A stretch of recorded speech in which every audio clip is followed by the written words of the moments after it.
दोस्तों आखिर कौन है शिव? शिव जी क्या हैं? शिव की सच्चाई क्या है? कैसे दिखते हैं शिव? क्या शिव ही शंकर है या फिर शंकर की सच्चाई कुछ और ही है?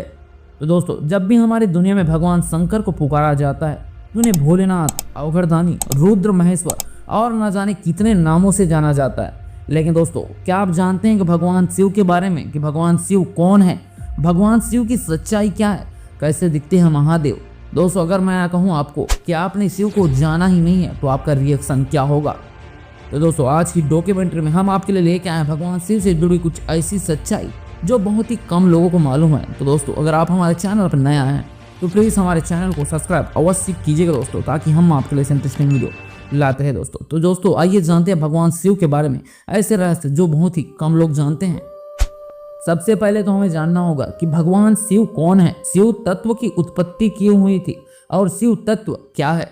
दोस्तों शिव वह चेतना है जहाँ सबका आरंभ होता है, जहाँ से सबका पोषण होता है और सब उसी में मिल जाता है। आप सभी शिव से कभी अलग थे ना रहेंगे। शिव में ही आप सभी हैं, क्योंकि पूरी सृष्टि शिव के अंदर ही आती है। दोस्तों कहने का तात्पर्य यह है कि भगवान शंकर का ना कोई आदि है ना कोई अंत है। हम सब भगवान शिव के अंदर ही आते हैं और उसके अंदर ही भगवान शंकर के द्वारा हमारा पालन पोषण होता है। दोस्तों कहा जाए कि भगवान शंकर ना आदि है ना अंत है, वो तो एक बिंदु मात्र है या शून्य है। भगवान शंकर की उत्पत्ति इस प्रकार से हुई थी जहाँ पर ना कोई आदि था ना कोई अंत, वह एक शून्य के समान है। दोस्तों यदि हमें भगवान शंकर के बारे में जानना है तो हम आपको एक कहानी बताते हैं। दोस्तों एक बार विश्व रचिता ब्रह्मा जी और जगत के पालनकर्ता भगवान विष्णु ने फैसला लिया कि वह शिव को जानना चाहते हैं। आखिर क्या है शिव तत्व, शिव की उत्पत्ति क्या है और कितने आकार में है भगवान शिव। तो भगवान ब्रह्मा ने भगवान विष्णु से कहा कि आप भगवान शिव के चरण खोजिए और मैं भगवान शिव के शीश ढूंढता हूँ। दोनों ने 1000 साल मेहनत की। 1000 साल के मेहनत के बाद भी दोनों असफल रहे, क्योंकि भगवान विष्णु उनके चरण नहीं ढूंढ पाए और भगवान ब्रह्मा उनके शीश नहीं ढूंढ पाए।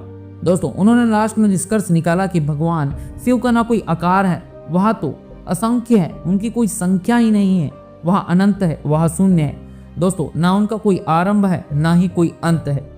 अब दोस्तों हमारे मन में ये सवाल तो जरूर आया होगा कि अगर भगवान शिव का कोई स्वरूप नहीं है, उनका कोई रूप नहीं है, तो पुराणों में बताए गए शिव कौन है?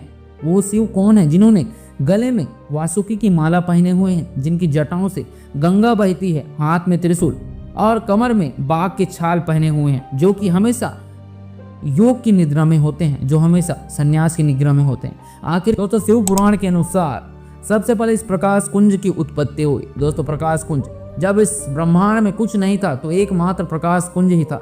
चारों तरफ अंधेरा था तो एक प्रकाश कुंज ही था। दोस्तों इस प्रकाश कुंज द्वारा भगवान ब्रह्मा और भगवान विष्णु की उत्पत्ति हुई।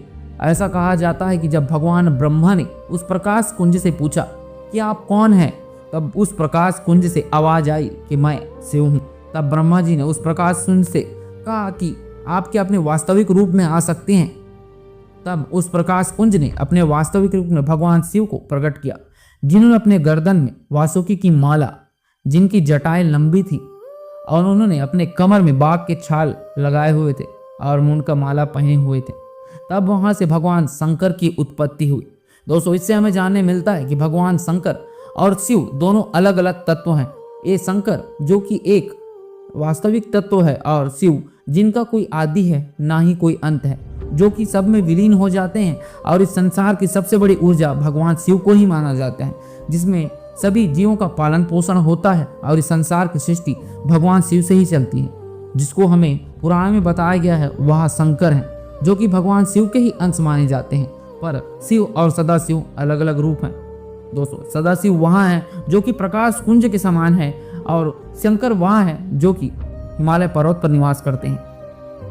आपको ये वीडियो कैसे लगी हमें कमेंट बॉक्स में जरूर बताइए। दोस्तों क्या आपको शिव के बारे में या फैक्ट या फिर सच्चाई या मिथोलॉजी आपको बहुत अच्छी लगी होगी तो हमारी इस वीडियो को लाइक अवश्य कीजिएगा और हमारे चैनल को सब्सक्राइब करके बेल के आइकन को जरूर दबाइएगा। दोस्तों तब तक के लिए हर हर महादेव।